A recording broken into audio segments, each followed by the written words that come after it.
వల్ల చర్మం ముడతలు పడకుండా, వయసు పైబడుతున్న ఫోల్డ్స్ రాకుండా స్కిన్కి చాలా బాగా హెల్ప్ చేస్తుంది బొప్పాయి అని సైంటిస్టులు నిరూపించారు. ఇంకో లాభం తీసుకుంటేనమ్మా, ప్రేగుల్లో మోషన్ బాగా కదిలి వెళ్ళటానికి ప్రేగుల్లో కాస్త జారే గుణం బాగా పెంచుతుంది అనమాట.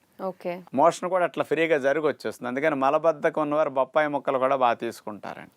ఇంకొక ప్రధానమైన లాభం ఉందన్నమాట, డయాబెటిక్ పేషెంట్స్కి తొందరగా షుగర్ పెరగదు బొప్పాయి తిన్న తీపైన.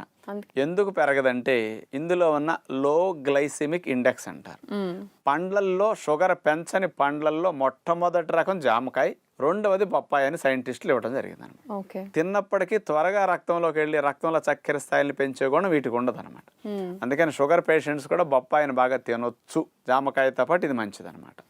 ఇవన్నీ బొప్పాయిని తినటం వల్ల మన శరీరానికి కలిగే రకరకాల లాభాలు. అయితే డాక్టర్ గారు, చాలా మంది ఆడవాళ్ళు పీరియడ్స్ లో ఉన్నప్పుడు